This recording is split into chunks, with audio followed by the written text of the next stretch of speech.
Hello guys, hello Cancer. Welcome dito sa aking channel, Kapalaran 888, Cancer. Alamin natin kung anong messages, vibration, gabay energy para sa lahat.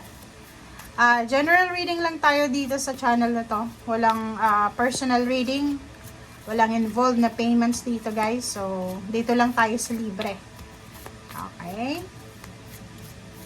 Cancer. Ano ba ang message na para sa'yo? Divine abundance. Wow.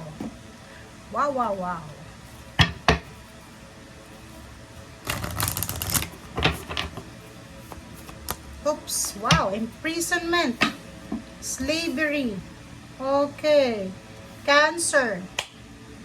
Pakinig ka dito Ano man itong pinagdadaanan mo sa ngayon, is either literal na imprisonment, literal na nasa jail, literal na parang sinasakal ka sa relationship, yung parang wala kang rights sa relationship, mag-asawa to, or pwede mag-asawa ka, live-in partner, boyfriend, girlfriend, sa parents, siblings, parang ganon, siblings, parents, anak, children.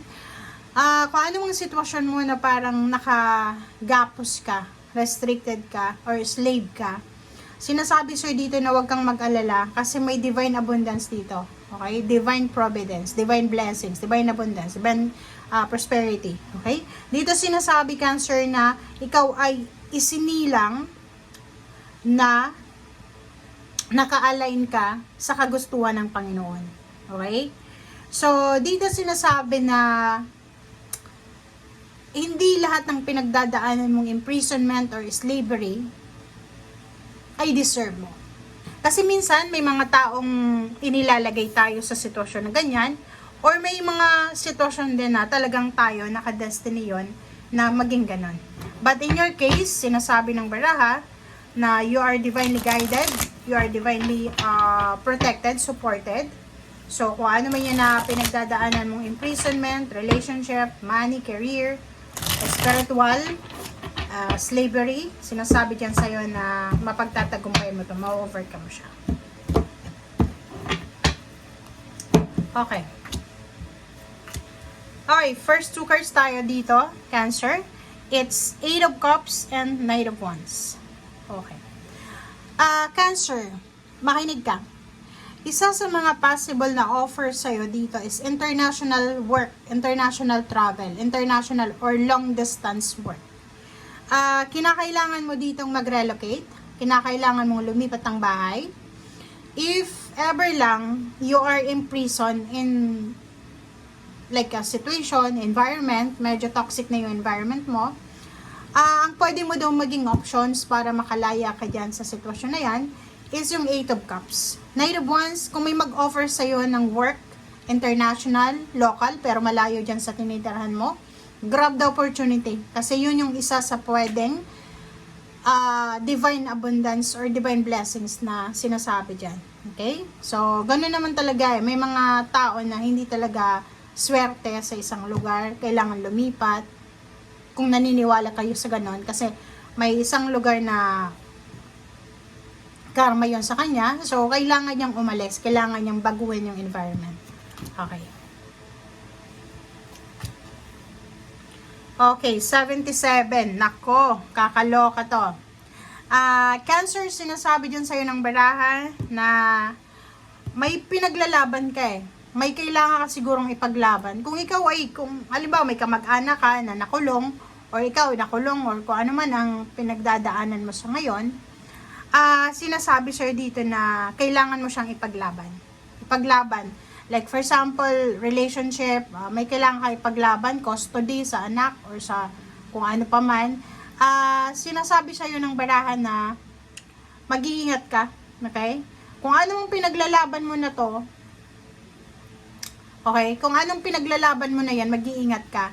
Kasi hindi lahat ng mga tao sa paligid mo, o hindi lahat ng gusto mong ipaglaban is worth it na ipaglaban. 7 of Swords, especially if you're surrounded ng mga air signs energy like Gemini or even Leo, nakikita ko sir dito Cancer na posibleng tradorin ka or maka-experience ka ng pagta-trador. Okay? And dito sinasabi sa'yo na kung halimbawa may pinagdadaanan kang pagsubok sa buhay mo, kailangan mong magtiwala. Magtiwala kasi yung intuition, and mas patatagin mo yung spiritual mong connection sa Panginoon. Okay? So, dito sinasabi sa'yo na okay lang ipaglaban kung alam natin na worthy yung ipaglaban. Pero kung halimbawa na pinag-trinidor ka na one time tapos ipaglalaban mo pa, useless yun. Diba?